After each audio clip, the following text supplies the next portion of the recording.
बेटी और बेटी। बुआ, कल फोन आया था, 1 बजे ट्रेन से आ रही है।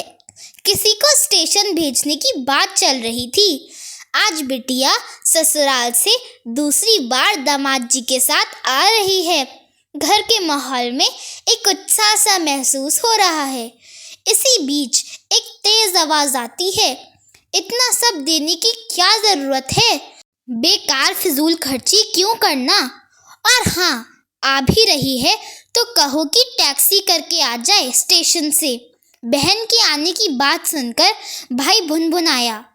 माँ तो एकदम से सकते में आ गई कि आखिर ये हो क्या रहा है।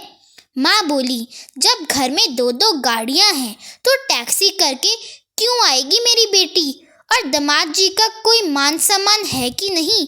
पिताजी ने कहा कि ससुराल में उसे कुछ सुनना ना पड़े, मैं खुद चला जाऊंगा उसे लेने। तुम्हें तकलीफ है तो तुम रहने दो। पिता गुस्से से एक सांस में ये सब बोल गए। और ये इतना सारा सामान का खर्चा क्यों, शादी में दे दिया ना, अब और पैसा फूकने से क्या मतलब। भाई ने बहनोई के लिए आए कीमती उपहारों की ओर देखकर ताना कसा। पिताजी बोले, बकवास बंद कर, तुमसे तो नहीं मांग रहे हैं, मेरा पैसा है, मैं अपनी बेटी को चाहे जो दूं। तुम्हारा दिमाग खराब हो गया है, क्यों ऐसी बातें कर रहे हो। पिता फिर से गुस्से में बोले। इस बार भाई दबी आवाज में फिर बोला, चाहे जब चली आती है मुंह उठाए। पिता अब अपने गुस्से पर काबू नहीं कर पाए और चिल्लाकर बोले, क्यों ना आएगी, हाँ इस घर की बेटी है वो। तभी माँ भी बीच में टोकते हुए बोली, मेरी बेटी है वो, ये उसका भी घर है, जब चाहे जितने दिन के लिए चाहे वह रह सकती है, बराबरी का हक है उसका। आखिर तुम्हें क्या हो गया है जो ऐसे अनाप शनाप बके जा रहे हो। अब बारी बेटे की थी, मुझे कुछ नहीं हुआ है। माँ, आज मैं बस वही बोल रहा हूँ जो आप हमेशा बुआ के लिए बोलते थे। आज अपनी बेटी के लिए। आज आपको बड़ा दर्द हो रहा है, लेकिन कभी दादाजी के दर्द के बारे में सोचा है। कभी बुआ की ससुराल और फूफा जी के मान सम्मान की बात नहीं सोची। और पिताजी एकदम से सन्नाटे में चले गए। बेटा लगातार बोले जा रहा है, दादाजी ने कभी आपसे एक ढेला नहीं मांगा, वो खुद आपसे ज़्यादा सक्षम थे।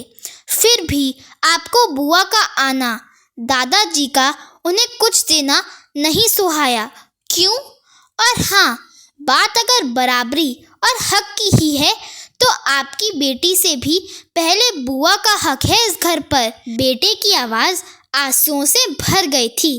अफसोस भरे स्वर में बोला। माँ, पिता की गर्दन शर्म से नीचे हो गई, पर बेटा नहीं रुका। आपके खुदगर्ज स्वभाव के कारण बुआ ने यहाँ आना ही छोड़ दिया।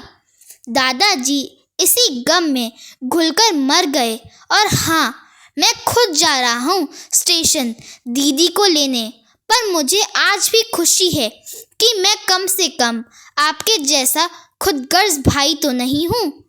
कहते हुए बेटा कार की चाबी उठाकर स्टेशन जाने के लिए निकल गया। पिता आंसू पोंछते हुए अपनी बहन को फ़ोन लगाने लगे। दीवार पर लगी दादाजी की तस्वीर जैसे मुस्करा रही थी। क्या एक बेटे ने सही बोला?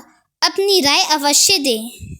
दोस्तों, अगर ये कहानी आपको पसंद आए तो इस कहानी को लाइक करें, चैनल को सब्सक्राइब करें। धन्यवाद।